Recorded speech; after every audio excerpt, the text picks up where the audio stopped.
moving to the Central, we're going to start at the bottom, and we're both repping the gear of the team that will be holding that bottom spot, according to my rankings. But got the White Sox. I think after the off season and looking at the Dylan Cease trade and all the other non signees that they didn't bring back. I mean, probably for good reason, kind of moving forward from some of the baggage we were carrying from last year. But with the Cease trade, felt a little underwhelming. I think Drew Thorpe is a prospect that I think he's in the top 100, has great minor league numbers, but I think a lot of folks are questioning his stuff and whether or not he'll play at the major league level.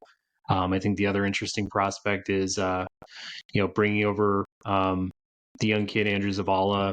He's only 18 though, so it's going to take a while for us to really realize what his true potential is, even if he is everything and more. So that's a little bit of the downside of the trade. I think we were expecting a little bit more of a boost to our major league roster with the Cease deal, and I don't really think it's going to provide that, at least in 2024. But looking around, they wanted to emphasize defense. They wanted to emphasize speed.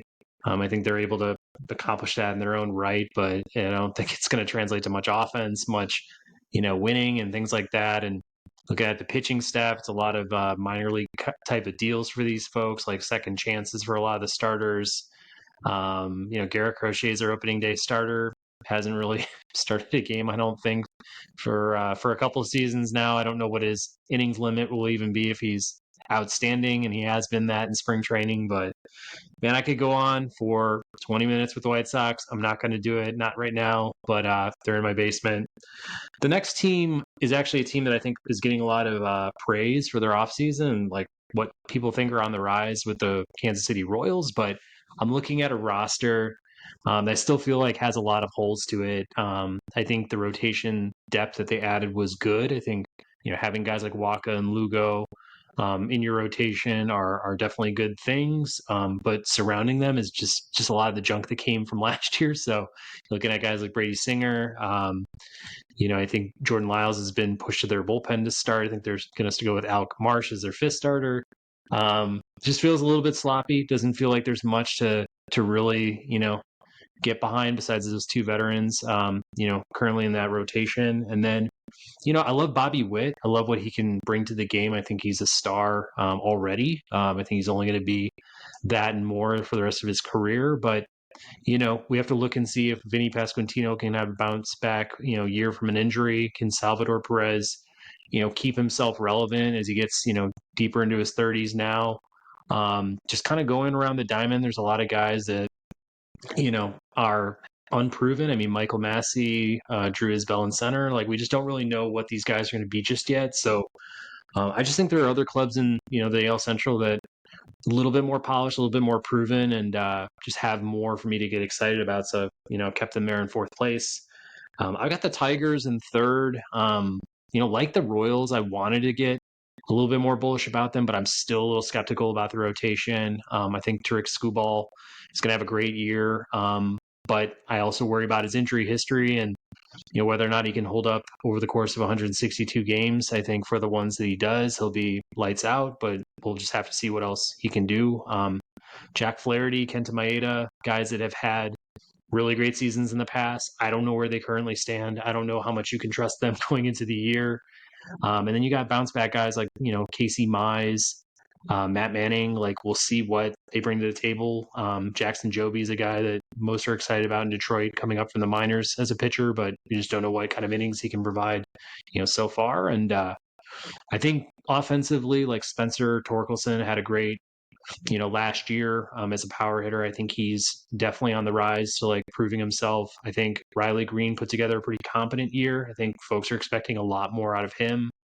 Colt Keith at second base is young. Looks like a nice prospect for them. We'll have to see like where it kind of all, plays out for him as well. I think my just analysis is like, I think they're trending in the right direction as a club. I just think there's more work to do. And I think there's just more time to kind of let pass by before I'm ready to like commit them to being playoff contenders. So I've got them in third. In second, and a team that I'm bullish about, I already talked about it, and I had to review this one extra hard because I wanted to put them in first, but I just couldn't do it. The Cleveland Guardians, for me, are going to be a very competitive team this year. I like the rotation a lot. I think, you go Bieber, McKenzie, um, you know, uh, Bybee, Logan Allen, and you got Gavin Williams, who may start off on the injured list, but backing up with Carlos Carrasco, and then Espino coming up from the minors too at some point. I feel like they are pretty set, within the rotational depth. They usually come with a good bullpen. I think they've got one of the better ones in the AL, so it's another thing that plays, to their advantage. I think where they fall a little short is the offensive side of the ball. I love J Ram, obviously. Josh Naylor on a game-to-game basis is a really good player. His little brother Bo Naylor as a catcher is exciting. I mean, I just want to see what he does, going into this year. And overall, I just think they're pretty thin on the rest of their hitting crew. I feel like Stephen Kwan, I shouldn't leave him out because I think he's a great on base guy, but they're waiting for guys like Chase, DeLauder to come up. Kyle Manzardo is another prospect of theirs. It's like really exciting, but um, I think they'll come up in the second half of the year, and I think this is why I've got them as one of my wild card teams, because I'm really, really excited about Cleveland. But I just have to wait and kind of see how this year plays out before I'm ready to commit bigger things to them. And then in my top spot, which I think most folks do, are the Minnesota Twins. Um, I think that offense is pretty solid. I mean, you're going around the diamond with guys like Royce Lewis, Carlos Correa. Hopefully Buxton has a better year. Ryan Jeffers was good as a catcher. They brought over Carlos Santana. Um, Max Kepler's been there. He's done some good things. I just think they're a pretty established group when you look at some of the talent that they have around the diamond. In the rotation, I think Bailey Ober taking a step, Joe Ryan taking a step. Pablo Lopez was great last year. Um, I think Louis Varland can definitely hold his own as a back of the rotation guy. Worried about the Joan Duran injury. I think that's going to be a big one for them. We'll see who kind of steps up to take his role as a closer for a while. But overall, I think there is enough there. Part of me really still wants to put Cleveland in first, but I just can't do it. So that's my 1 through 5. And Wayne, what do you think? Man, oh man.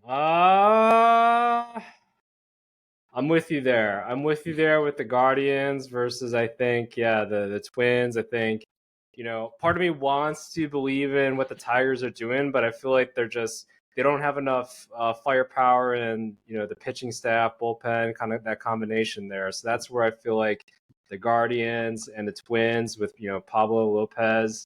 I feel like Shane Bieber there with the Guardians. Like, I feel like that's where they just have a lot more strength there. So, but yeah, I'm with you there.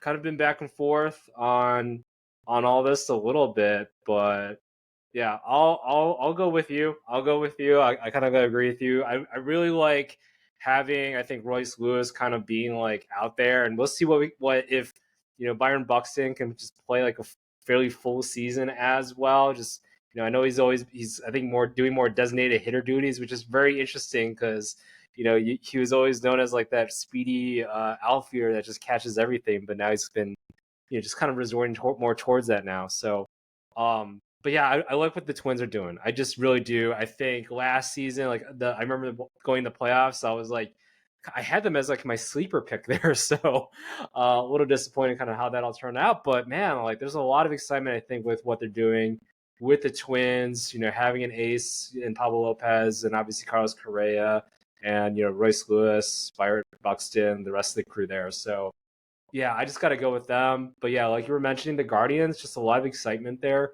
I was also looking at the odds just in general of like, teams of who's favored to kind of win this. I think Twins are overly or the overall favorite. I think it's like a minus like 112 or something. But then interesting enough, the Tigers and the Guardians are both tied, I think, at plus 350, right? And then obviously the long shots with the White Sox, I think they're like last, I think plus 4,000, and then the Royals or something. So, but yeah, I agree. I think just overall sentiments, I just feel like, yeah, if the Twins are going to be dethroned between, say, the Guardians or the Tigers, albeit the Tigers, they've added some talent there. I just think that the Guardians are a little bit more polished, and yeah, McKenzie, I think he got hurt last season too. So now, hopefully fully healthy. He's been I think one of the top young pitchers I think in the game.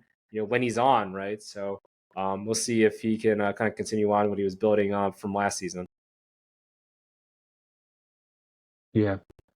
No, I'm with that. I also think, Minnesota's just prospect depth. They've got Brooks Lee coming up, David Festa as a pitcher. I mean, I think there's some guys that are really interesting in their minor league system that would only supplement any sort of, injuries to the roster. And, they did cut back some payroll, but I'd imagine if they're in the race kind of toward the deadline, they might add, a veteran bat or something like that just to get them over the hump or whatever else it could be. So we'll just have to see. But in the